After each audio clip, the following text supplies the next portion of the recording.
and welcome back to another video. It's nice to see you again. Today, my video is going to be a book review.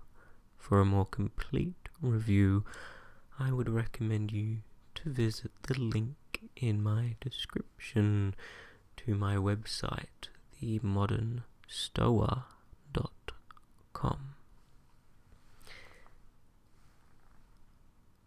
I'd like to say I'm sorry I look like I kind of roughly escaped a nuclear explosion, but that is how I woke up this morning.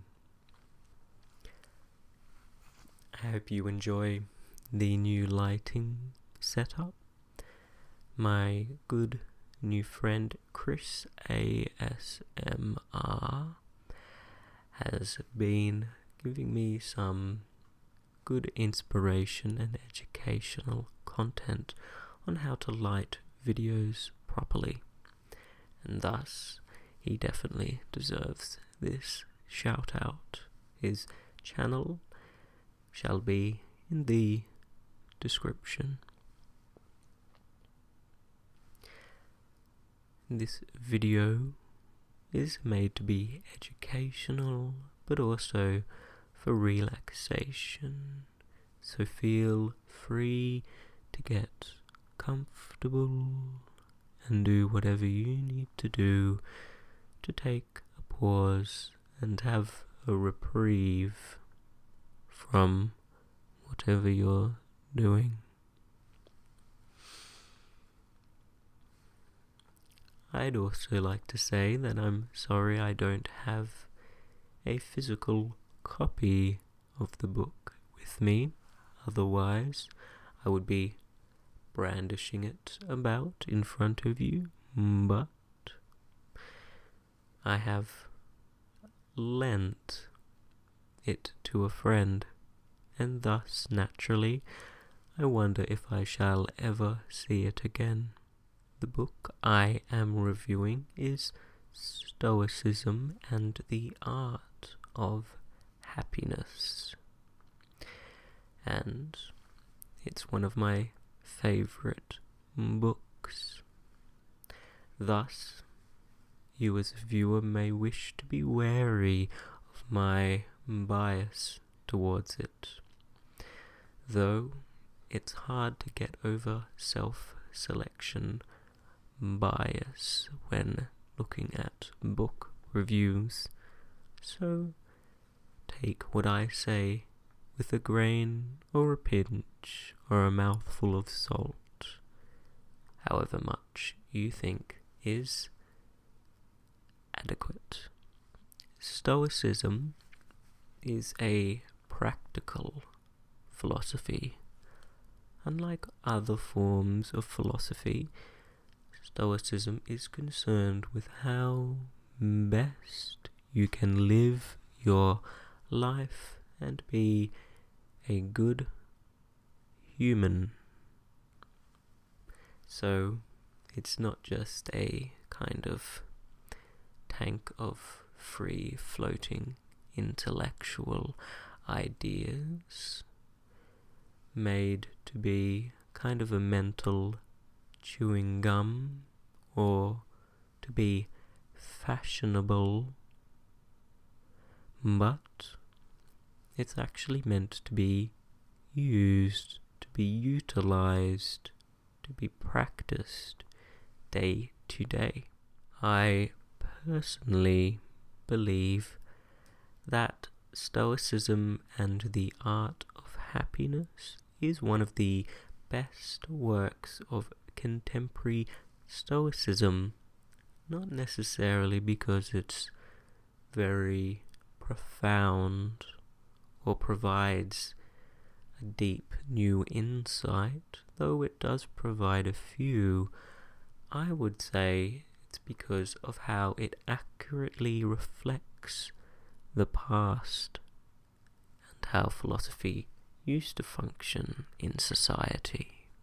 Philosophy, as how it used to be used, was more of a therapeutic or counseling service where you would consider, deliberate, try to understand how you should conduct yourself as a citizen and as a human and as a person, and how you should fulfill all of your other roles that you partake in. Modern contemporary society views this in a multifaceted way with multiple and different professions dedicated to the matter, though most namely I would consider psychology to be one of the most used, and the author, being credible to write about this topic, has both studied psychology and philosophy.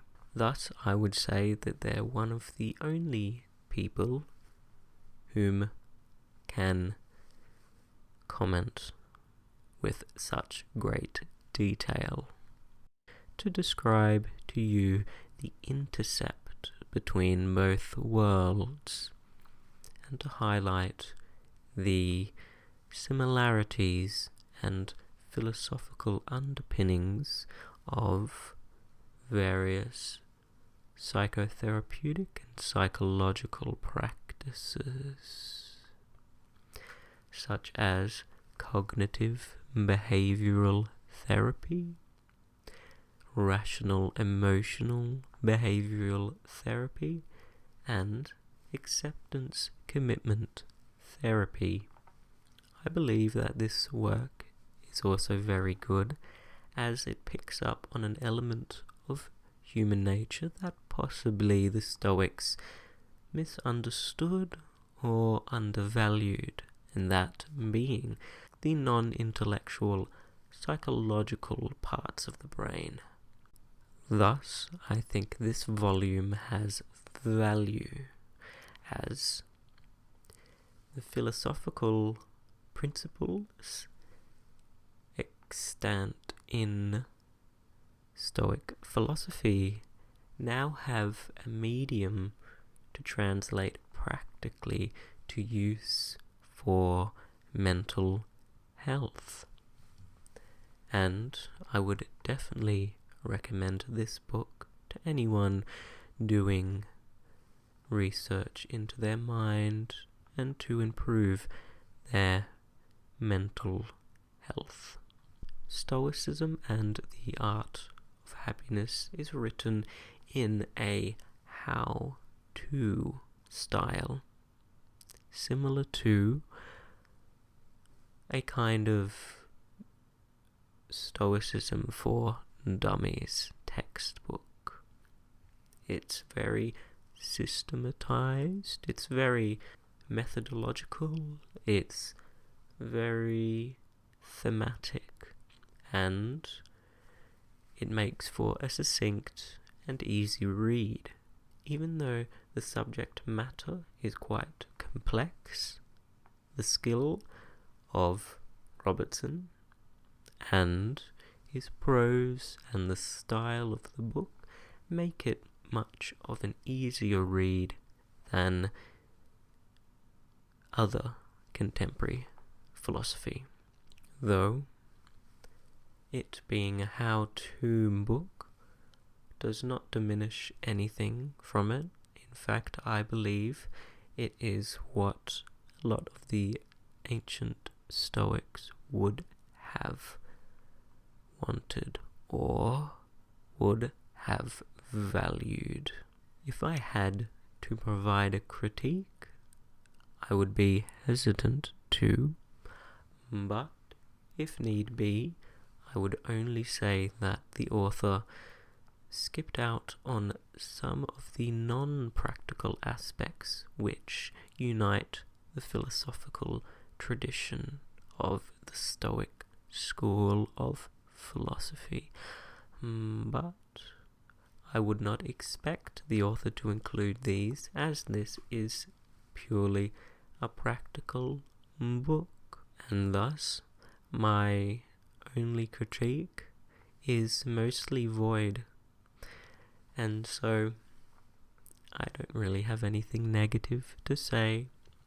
The book is written up chapter by chapter, trying to teach you practical techniques to improve how you think and how you live.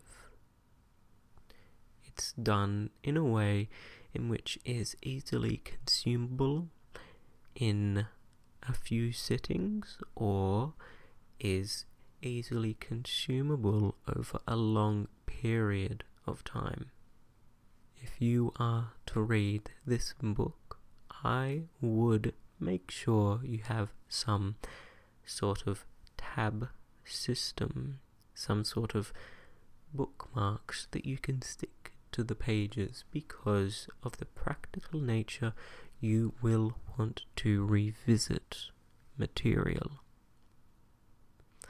I would expect this book not to be put down but solidly in use for a considerable amount of time after purchase. Thus, to conclude, I would like to say this is a very good book, a favorite of mine. It's good for improving your mental health and understanding how you should try to function as a human being. I'd also like to take this opportunity to say thank you for the increase in subscribers to the channel. We are almost at 300. So thank you for that. I hope that I can provide you with more soft-spoken education that you can sit down and passively learn while you relax. Thank you for watching. Thank you for being here for another video. I hope that you had at least some sort of brief reprieve or pause or stop, and that your day or night is wonderful, that your time is good, that you spend it well, and